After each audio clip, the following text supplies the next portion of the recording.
हाय दोस्तों, welcome back to this video. और आज के वीडियो में हम बात करेंगे cloud adoption and cloud adoption framework के बारे में। ये वीडियो में मैं ऑन प्रेमाइसेस और क्लाउड के बीच में काफ़ी डिफरेंसेस के टर्म्स यूज़ करने वाला हूँ। अगर आपको ऑन प्रेमाइसेस क्या होता है ये नहीं पता है तो मैंने इसके ऊपर एक वीडियो बनाया है जो मैं वीडियो के एंड में ऐड कर दूंगा। आप उस वीडियो को भी जाके देख सकते हो। जिसको हमारे आज के टॉपिक पे वापस आते हैं जो है क्लाउड एडॉप्शन। क्लाउड एडॉप्शन का मतलब होता है क्लाउड को अपना लेना। अभी इसको कहाँ पे हम अपना सकते हैं, तो हमारे जो आईटी इंफ्रास्ट्रक्चर होते हैं जो ऑलरेडी ऑन प्रेमाइसेस पे होस्टेड होते हैं, तो ऑन प्रेमाइस से क्लाउड पे मूव होना मतलब क्लाउड को अडेप्ट करना, क्लाउड को एक्सेप्ट करना और अपने बिजनेस के अंदर उसको यूज़ करना। अभी हमारे बिजनेस के अंदर हम उसे कैसे यूज़ कर सकते हैं, तो क्लाउड के जो सर्विसेज है उसको डिप्लॉय करके अपनी सर्विसेज क्लाउड इस पे रन करके क्लाउड के बेस्ट प्रैक्टिसेस या प्रोटोकॉल्स को फॉलो करते हुए हम क्लाउड एडॉप्शन को यूज़ कर सकते हैं या फिर क्लाउड को अडेप्ट कर सकते हैं। क्लाउड अडॉप्शन हर कंपनी के लिए एक बहुत ही स्ट्रेटेजिक मूव होता है। ऐसा नहीं कि अगर कल हमने सोचा कि आज हम ऑन प्रेमाइसेस पे हमारी सर्विसेज यूज़ कर रहे हैं और कल हम क्लाउड पे चले जाएंगे, तो ये एक्चुअली एक बहुत ही लेंथी प्रोसेस होता है जिसमें काफ़ी प्लानिंग लगती है, काफ़ी इम्प्लीमेंटेशन लगता है। उसके बाद जाके कोई भी ऑर्गेनाइजेशन ये डिसीजन पे आती है कि उन्हें क्लाउड पे मूव होना है या नहीं होना है, क्योंकि ओवरऑल उनका बिजनेस उस पर डिपेंडेंट होता है। उसी के अंदर हमारा और एक टॉपिक आता है जो कि है क्लाउड एडॉप्शन फ्रेमवर्क।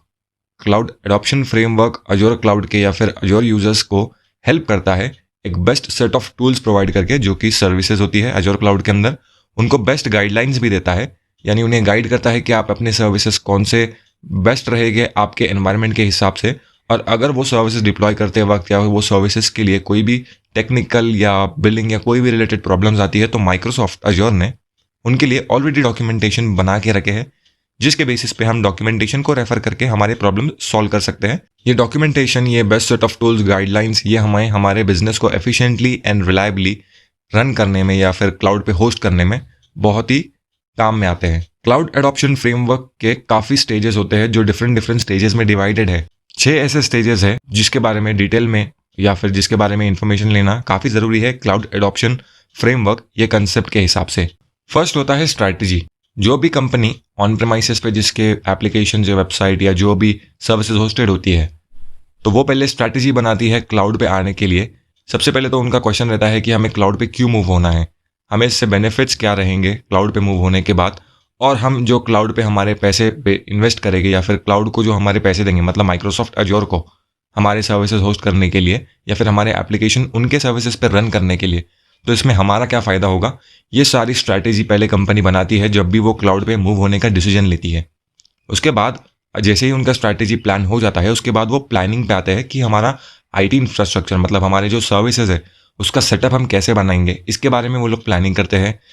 हमारा जैसे कि अगर कोई वेबसाइट होस्टेड है तो माइक्रोसॉफ्ट अजोर क्लाउड के अंदर हमारे लिए कौन सी बेस्ट सर्विस रहेगी जो हमारे एप्लीकेशंस को स्मूथली रन करेगी, ये सारे प्लानिंग्स भी उसके अंदर बनाए जाते हैं। या फिर अगर हमारे पास कोई ऑन प्रेमाइसेस पे एग्जिस्टिंग एप्लीकेशन या सॉफ्टवेयर है और हमें अगर क्लाउड पे मूव होना है, तो क्या हमें उसे फिर से बिल्ड करना पड़ेगा या फिर से डेवलप करना पड़ेगा क्लाउड पे आने के बाद, या हम सेम एप्लीकेशन या वेबसाइट को क्लाउड पे जस्ट माइग्रेट करने से भी हमारा काम हो जाएगा, ये भी प्लानिंग में इंक्लूड होता है। फिर आता है रेडी स्टेज।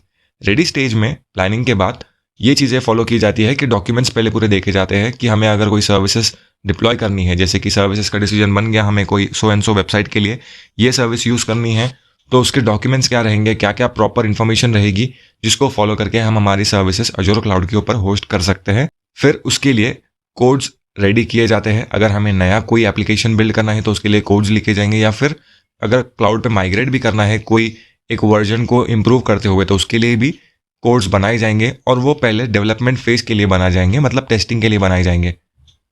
और रेडीनेस या फिर रेडी स्टेज में इंफ्रास्ट्रक्चर को कैसे डिप्लॉय करना है या फिर कैसे उसको माइग्रेट करना है, ये सारी चीज़ों की भी इंफॉर्मेशन काफ़ी अच्छी तरीके से ली जाती है उस पर डिप्लॉय करने के पहले। फिर उसके बाद आता है हमारा एडॉप्ट स्टेज।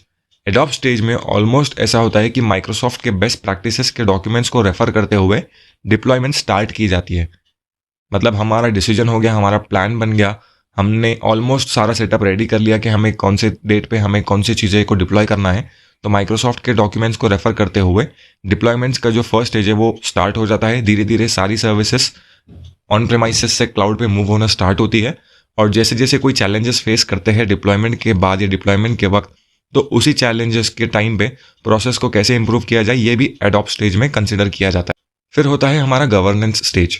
गवर्नेंस स्टेज में सारे बिजनेसेस के स्टैंडर्ड सेट किए जाते हैं क्लाउड पे मूव होने के बाद, कि क्लाउड पे मूव होने के बाद हमें कैसे चीज़ों को रन करना है, कैसे चीज़ों को ऑपरेट करना है, हमारे लिए रिक्वायरमेंट क्या क्या होगी कंपनी के स्टैंड पॉइंट के हिसाब से, क्या क्या SLA हमें डिसाइड करनी पड़ेगी, कौन सी पॉलिसीज हमें डिसाइड करनी पड़ेगी जो क्लाउड पे मूव होने के बाद फॉलो होगी सारे एंड यूजर्स के लिए या सारे कंपनी के कस्टमर्स के लिए। और लास्ट होता है मैनेजमेंट ऑप्शन।